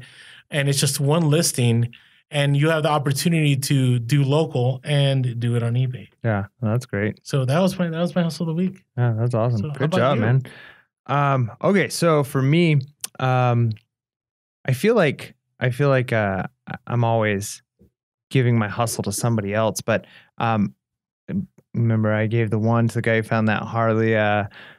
This one, we've talked about when you buy something or you list something and you've already got multiple of them in your store, when you list a few more, those items sell, right? Oh, that's true. Yeah. So you know, I've kind of noticed that a little bit with some items, specifically like some shoes, Cole Haans, things like that. If I list like 3 of them all at once and a few start selling, well, I've found a pair of Allen Edmonds like a couple months ago at a garage sale, and they were beat up. Like they had a giant like gash in them, and they still sold for pretty decent amount of money, right? They still sold for like $35. I was like, wow, that's impressive for like just quality shoes. People will like them. Well, or do you know that they refurbish them too? Do they? Like Allen, I mean, it costs more than $100. I don't know if they do it anymore, but at one point you could do that. So people were willing to pay for mess up ones, and if they really like that shoe, they'll get it redone. Go get it taken care of, yeah. So anyways, I was thinking like, well, that was pretty rare that I found an Allen Edmond. They're probably all going to be, if I ever find them again, they're probably going to be like that. If I'm lucky, they'll still sell, but I doubt I'll find nice ones. Well, I was at a garage sale after going to garage sale, not finding anything. And I finally go to this garage sale, and they had 4 pairs of shoes. 2 of them were Cole Haan. One of them was was Allen Edmonds, right? And then one was another brand I don't remember. And the person gave me all 4 pairs of shoes for $20 total. So I just divided by 5. So I paid $5 for these Allen Edmonds. Then, and these were like brand new. In fact, I've been wearing them like to work. The Allen Edmonds? They're really nice. They are nice. This is the first time I've been wearing them because they're that nice. Like I high on your own supply? Look, I'm telling you, I used to be like just buy cheap stuff, and I've been stylish. I'm slowly been turning into like, okay, there's a difference for like buying quality items. No, that's true. Things. Reselling, you begin to notice that because you have access to things that before you would only go to retail stores, and now you find it somewhere else. You're like, I get why people would pay up for this. Oh, it was nice. So, but the story doesn't end there. Okay, so I've got these nice Allen Edmonds that are basically brand new. They almost look flawless. Well, my wife was on lunch break at work, stops at that Salvation Army that had just, did the grand reopening, and she's walking around, and she's looking at the shoes. The funny part of this story is there was another reseller there. Hopefully, if you're a listener, I apologize for this. I feel bad. But he's looking at shoes, and he keeps glancing up at shoes up at the top, but it was like too high for him to reach, and he couldn't like get them. My wife was standing kind of where he was looking, and so she's looking at shoes, and she finally looks where he's looking, and they're kind of up behind, and she's like, "Oh, those look nice," and so she reaches up and grabs them. Basically, I would say they're brand new Allen Edmonds. They just didn't have tags on them, and I think the thrift store was only asking for like $8 or something for them, but. So she's like, "Oh, these are great." Looked them up, sent me the picture of them, and these shoes are selling pre-owned for like up to like $300. Nice. In the condition that they're in. Have they sold for that much? No, yeah, that's what I'm saying. Okay, so okay. That's the sold price. And so she like grabbed it, looked, walked out, kind of like the went back to sleep, after the $5 purchase. Like, I'm done. There's my lunch. She walked in, found that, didn't even look anything else in the store, just bought. So that other guy was probably like, I saw them there. Those were mine. But she was in the right place, the right time. So like the last, I think 3 hustles have been your wife. I know, she's killing it, man. So I think next time we should just have her record her hustle of the week as yours. That's good. I got an Allen. We both got it. How about that? Like as a married couple, the hustle of the week was within 1 week. We both ended up with Allen Edmonds. That's pretty sweet. I mean, seriously, you can't beat that. Like, and the nice thing is now you have two sets of eyes, right? Yep. I mean, the fact that your wife knows like what to look for, that's a bonus. Yep, it helps. So that is so good. Yeah, it was like Telescope 1 week. I forget what the other week was, and now Allen Edmonds. Yeah, she's killing it, man. Good for you. All right. Well, we had that. Oh man, Allen Edmonds that sell for that much. I don't see that much anymore. Allen Edmonds? Yeah, that sell for that much. Like, no, this is a special. I can't even remember what they're called now. Probably wingtips. Well, they were wingtips, but it was like Allen Edmonds, and then it had like a subtitle to them. Like most of them do. Right. Well, this subtitle name was like one of the highest end. That's impressive because Allen Edmonds was like the show. I remember like 2 years ago, anytime you found them it was like $100, and now the market's flooded. But if you find that special one like your wife found, like you're good. Yep. So bolos. Okay. Speaking of bolos, it's time for our bolos. Do you got a good bolo for me? What should I be looking out for, Orlando? I would say, and again, I'm trying to be more generic with the bolos because I'm trying to help everyone out. Like I feel like when we're too specific at times, like, you know, people like like it's kind of like you have shutters, like you don't see everything else. But if there's ever, and I always go on these sports themes. If there's ever a team or a set of teams going to the playoffs, like those are the items you want to be looking for. And whether it be basketball, whether it be baseball, and I think it's common sense, but I will tell you, like the Chargers who left San Diego, which is really annoying that they left. Even though I'm a 49ers fan, I've lived here this is like year 16. So I like it when the Chargers win. I've been selling Chargers stuff like crazy. I sold a beanie for $45, like $44.99. I sold and I'll share this another time, a throwback jersey for $200. I sold another jacket for $100. I sold a crusty old Chargers hat for $25. I just keep, I would say every other day except for today that I have no sales, I have sold Chargers gear. Nice. And I've sold an Eagles jersey because they're also in the playoffs. And so just keep an eye. I mean, I sold a Phil Rivers jersey 2 weeks ago. It was a kid's one for like $50 on Bonanza. Really? Yeah. So keep an eye because, you know, I'm not saying like now, like go flood, you know, but it doesn't hurt to just make sure you're aware that like, hey, these are the teams that are in the playoffs for the NBA or in the World Series or whatever it is. And go, you know, if I see these, I'm going to research them. Because sometimes, you know, you look at jerseys and you're just like, like, because they all look the same, right? But if it could be like a player that isn't that well known, but if they're on that team that is in the playoffs, there's a certain fan out there that really likes that player and they want that. Or it could be a jersey that player used to play for that team, but people are still willing to wear that jersey when they go to that sporting event. What specific, other than like players, like there might be some players that are more important than others. What specifically should I be looking for? Should our listeners be looking for when we're looking at jerseys? Is our brand? Is it style? Is like what should I be looking for? I think brand's a big one. Like Majestic's a nice brand to look for. What about Reebok? I feel like I'm always seeing Reebok. Is Reebok kind of the low end? I've sold Reebok stuff, but here's what you got to be careful. What I find is there's a lot of fakes out there. And I think one of the ones that get a lot of fake jerseys is Reebok. Okay. And you can just tell by like how poorly like the Reebok logo looks on the jersey. Right. But or the stitching and I might get in trouble here, but sometimes it's really hard to tell. Right. And you know, I've had people not DM me, but message me like, oh, that jersey's fake. And then I go, okay, I'll investigate and I'll pull it. And then a few days go by. I'm like, you know what? It's really hard to tell. I'm just going to throw it up there. And people buy it. So sometimes people like, they're not really concerned. And I'm not saying sell fake stuff, but you can't believe everyone that messages you and says something is fake. Right. Right. Because sometimes you might have another seller that has, now I'm getting conspiracy, but you might have another seller that has a similar item and, you know, they want to be the only person. Or sometimes you just have people that like think they're the authority on something. And I think there's certain things where it's like, okay, if it's a Coach purse or a Louis Vuitton purse, right? If we want to go that far, clearly there's a lot more skin in the game and you need to be certain. But if it's a $20 item that you're selling, the chances of like I don't know. It doesn't seem like it's, like you said, as serious, right? Like if it's a quality thing and to the best of your knowledge, it's real and you've done your due diligence, I think, you know, don't send it off to an appraiser, right? No, I wouldn't go that far. I mean, but do be careful. I find that most of the times that I get, you know, like, hey, this is fake, this isn't authentic, is when people buy stuff at a low price. Like when people pay major money for items, I've never had a problem. Because those people that are dropping that money, most of the time they really know what they're buying. And so they're not going to come at you and say, hey, this is fake. Just something to think about. Yeah, interesting. How about your bolo? Man, I guess mine's going to be more specific. I wish I would have stuck with the theme. I threw some brands in there. Generic, that's true.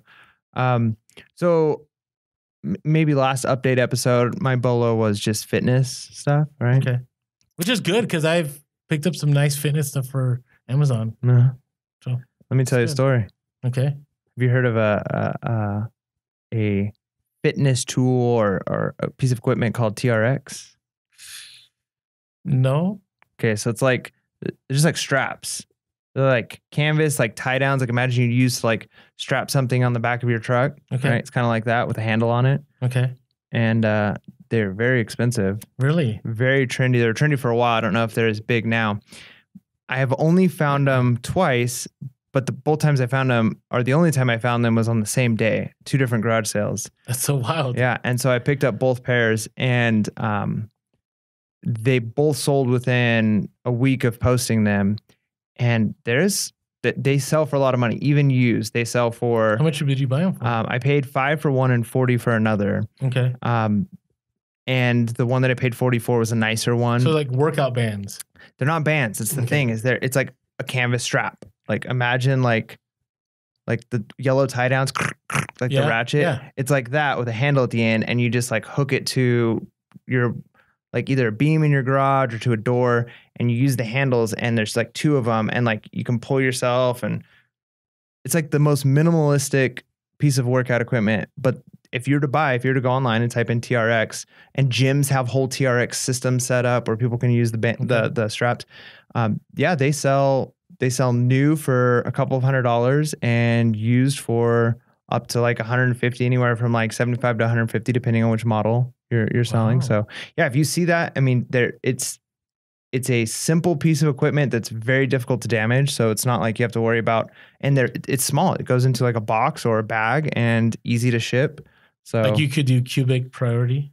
Yeah, I bet you could use 10 by 8 pirate by ship. 6. Yeah. Yeah, nice. Maybe even smaller. Awesome. So TRX. TRX. Okay, I'll be on the lookout. Bolo. Is it hard? Does this look plain though? Does it look plain? Yeah, like let's say you didn't see the TRX and you just saw like the workout thing. I mean, if it's just the straps, if they don't have it in any kind of box. Yeah, that's what I'm asking. Yeah, you might have no idea. Wow. Okay. All right, so keep an eye. But if it's not in a box, it might be missing like some of the hooks or handle pieces. So you probably want it in a box or bag anyways. But. Something that shows that it's kind of like new. Yeah. Okay. That's good. Nice bolo. TRX. All right. So what are we looking forward to? What are you looking forward to? What am I looking forward to? Let's see. Well, I've been working on.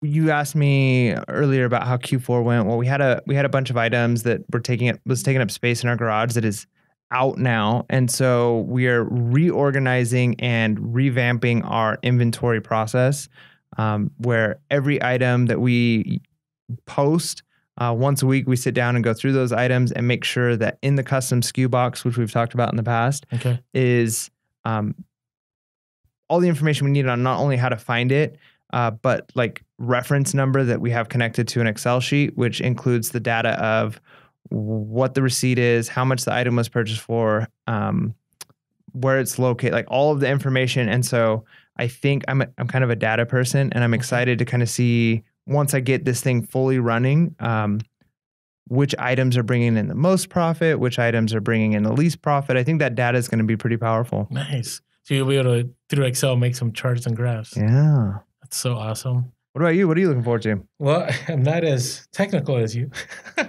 I need to keep working on my bookkeeping.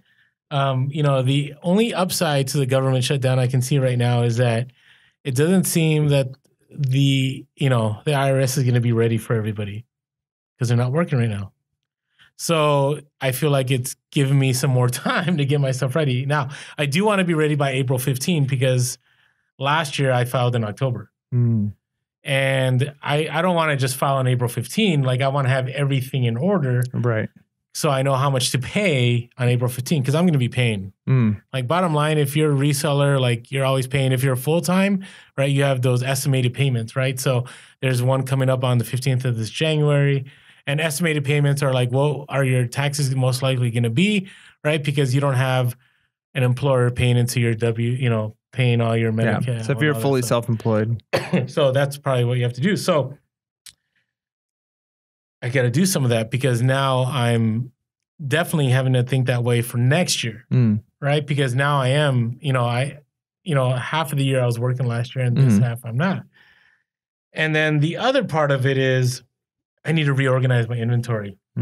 I think FBA consumed my life and I let things fall apart. And I have so much eBay stuff I need to list that I just I would go to garage sales and I'd be all excited and I would just leave them in the unit and never look at them again. So I'm going through. You lose some of that fire when you don't list it right away. You do. You know, I got some nice ROI items that I need to get listed. So I need to take care of that. I need to take care of those dual decks that are sitting there and send them to Amazon. So it's kind of the same old, you know, but the nice thing is, you know, I think you get to a point of reselling that you have so much inventory, you know, you seriously could be in a place where you can go a couple of weeks without sourcing. Now, you always get that anxiety, like, what am I missing out on? What am I not getting? So just something to think about. Some FOMO. Some FOMO. Yeah, that's right. What is that? Fear of missing out. Oh, that's right. You know, I saw that for the first time like the other week and I had to like Google it. Oh, man. I never heard of FOMO. FOMO, I think of like packing our mugs. Right, the FOMO method. It's been a thing for years, FOMO. Sorry. Well, now I know. So, hey, it's getting time to wrap up this episode. So make sure you're also following us on Instagram, Pure Hustle Podcast, on Twitter, Pure Hustle Cast. Give us a call, 738-1170. That's area code 619-738-1170. Email us, purehustlepodcast@gmail.com Also, please share our podcast. We keep saying this, you know, make sure to hit that share button on iTunes or on Anchor or on Spotify and on YouTube. Make sure to subscribe, like, and comment below in the comments. So I think I enjoyed this podcast. Yeah, it was awesome. We covered a lot. And if you're not on all those social media sites, maybe following us, you might be missing out, and we don't want you to fear missing out. No FOMO for you. No FOMO. And keep an eye for the IG post about our giveaway, the Hydro Flask, and the new design shirt. Yeah. And then we'll have one about which one do you prefer. So, all right, hey, hope you all have an incredible week. Make sure to be real, be relevant, and be reselling. Peace.